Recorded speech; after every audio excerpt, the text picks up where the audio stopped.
Hello, and welcome back to another First Aid Friday. As a reminder, this video cannot be used for certification purposes. Today we'll be going over using an AED. An AED is a portable device that delivers an electric shock.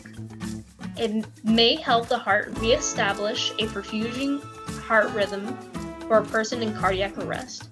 Usually it is used in ongoing CPR before EMS has arrived. Research has found that for every 1 minute delay in CPR and defibrillation, a patient's chance of survival is reduced by 7 to 10%, making it a crucial skill. Let's go over the steps. Step 1. Turn on and follow the prompts. Because AED models function differently, follow the facility's protocols and the manufacturer's instructions for the AED you have. Auditory prompts are given by the AED. I'll show you an example of one later on. Step 2. Expose the chest. Remove any wet clothing from the person's chest and wipe it dry before placing the AED pads. Step 3. Attach the pads. There are different placements you may be instructed to use, such as the anterior lateral placement, shown on the left. In this, you'll place one pad on the upper right chest, below the collarbone and to the right of the sternum. Place the other pad on the left side along the mid-axillary line, a few inches below the armpit. Or you'll use the anterior-posterior placement, head or front-back, where one pad will be placed on the center of the chest, while the other pad is placed on the center of the back between the person's shoulder blades. Remember that pad may vary based on whether the person is an adult, child, or infant. Do not use pediatric pad or pediatric levels of energy on an adult or child older than 8 weighing more than 55 pounds. It will not deliver an effective shock. Step 4. Prepare to let the AED analyze the heart's rhythm. If necessary, plug in the connector and push the Analyze button. Instruct everyone to stand clear while the AED analyzes. No one, including you, should be touching the patient. As the AED analyzes, switch positions if you are working with a team. The provider giving compression should hover their hands above the patient's chest. Step 5. Deliver a shock if the AED determines one is needed. If the AED advises a shock, again, instruct everyone to stand clear.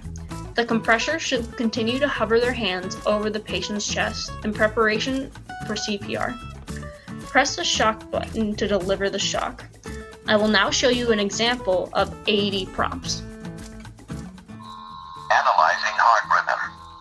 Do not touch the patient.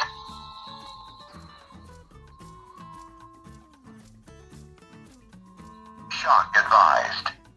Charging. Stay clear of patient. Step 6. After the AED delivers the shock, or if no shock is needed, immediately begin CPR. You do not need to wait for the AED to prompt you.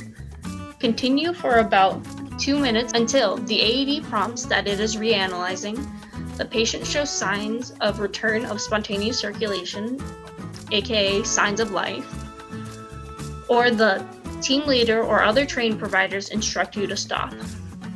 If you are working with a team, rotate roles during the analysis to prevent fatigue as needed.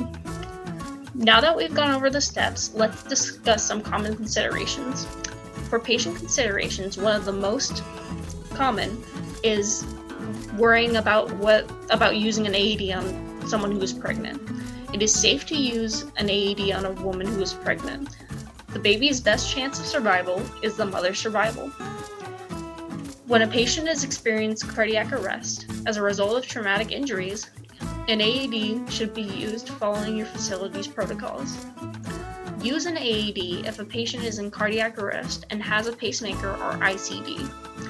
Adjust the pad placement to avoid placing the AED pads directly over the device, because in doing so, you may interfere with the delivery of the shock.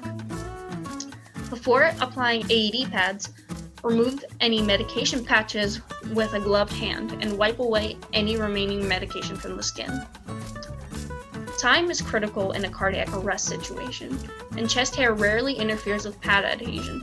However, if the patient has a great deal of chest hair that could interfere with pad to skin contact, quickly shave the areas where the pads will be placed before attaching the AEDs. A patient's jewelry or body piercing do not need to be removed before using an AED, but avoid placing the AED pads directly over any metallic jewelry or piercings. Adjust the pad placement if necessary. Some environmental considerations should be advised. Do not use an AED around flammable or combustible materials such as free-flowing oxygen. It is safe to use an AED when a patient is lying on a metal surface, as long as the appropriate precautions are taken. Do not allow the AED pads to contact the metal surface, and ensure that nobody is touching the patient when the shock is delivered. If the patient is lying in a large puddle or submerged in water, remove them from the water before using the AED. If they are lying in a small puddle or wet surface, you do not need to remove them, providing that you and the AED are not in the small puddle. Avoid getting the AED or AED pads wet. AEDs are safe to use in all weather, including rain and snow. Provide a dry environment if possible, but do not delay defibrillation to do so. Thank you for joining us for another First Aid Friday. Have a wonderful day.